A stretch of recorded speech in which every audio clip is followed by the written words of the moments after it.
Mima, kamusta kayo dyan? Meron naman tayo. Ayan, ipapabutol sa inyo, mga Mima. Ito na naman, oh. Nakita niyo na ba yan? Nakikita niyo ba? Oh, di ba? Alam ko na pamilyar na kayo dito sa mga pabango na to. Di ba? Alam kong nakikita nyo na to sa TikTok or sa mga Shopee or Lazada, sa mga bilihan kahit saan.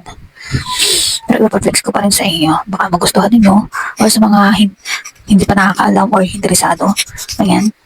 Mga perfume na perfume na affordable. Affordable siyang gamitin sa murang halaga lang, only 99 pesos. Nasa 236 ml na siya. Ito mga perfume na to or body mist. Ito na yung mga ginagamit namin sa araw-araw. Pwede kapag alis kami or nasa bahay lang, ganyan. Kasi tipid siyang gamitin at hindi lang tipid syempre. Yung quality ng pabango niya is long lasting talaga. Or tumatagal siya ng mga 24 hours or 1 day yung bango niya. So, ito yung mga scent na ginagamit namin sa pangaraw-araw. So, i-press ko sa inyo itong vanilla extract. Bestseller nila sa shop nila. Yan, ito yung mga bestseller sa store nila. Ito yung vanilla extract.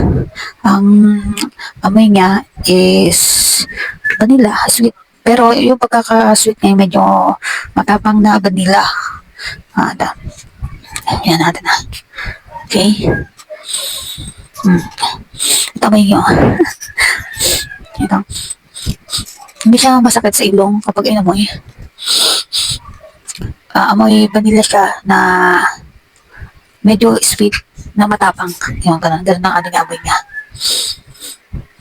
Ito yung minsan kong ginagamit. Nag-long last talaga siya. Kahit na maghugas ka.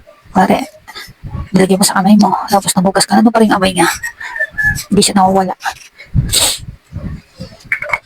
Ito yung sweet night vanilla extract. At ito naman yung kulay green. Ito, bestseller din nila to. Itong cucumber melon. Scent naman niya is hindi ko masyadong ginagamit ito kasi ayoko lang masyadong matamis. Matamis siya. Pero refreshing yung amoy. Amoy melon. Sweet melon ang amoy. Yan, ito yung sa mga gusto na amoy na sweet or refreshing amoy, ito. Fresh. Amoy fresh ka. Ito pwede mong gamitin. Yan. Cucumber melon. Pwede ito sa mga kids. Yan. Kasi sweet lang yung amoy niya eh. Tapos ito naman yung almond and vanilla. Ito. Try natin. Yan, hindi ko masyadong gamit din to. Dahil medyo siya. Or may parang siya matapang.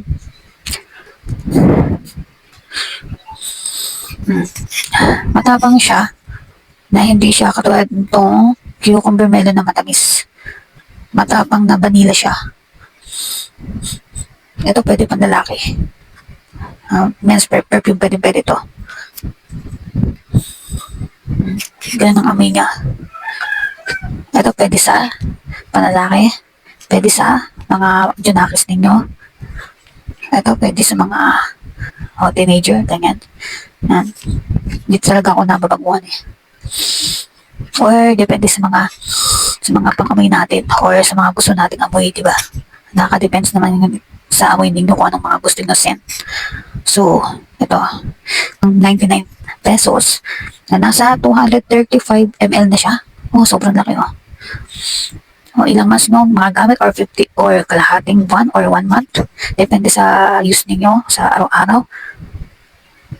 Pero kahit unli spray na narito, kahit dito at saka affordable ninyong mabibili sa halagang 99 pesos, meron ka ng perfume na long lasting ang amoy na tumatagal ng 24 hours.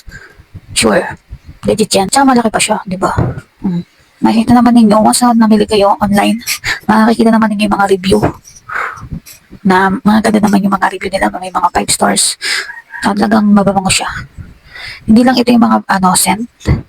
May mga mararami pang scent na mapagpipilian. Kayo na lang bahala kung ano yung mga gusto niyo o piliin yung scent. Basta ito lang yung mga bestseller nila. Mga bestseller nilang scent. Yan. Ano pang isa yung Sweet vanilla ba yata yun? Yun, ano din yun eh. Bestseller din nila yun. At naman mababango. Pero depende pa rin yung sa gusto na yung amoy.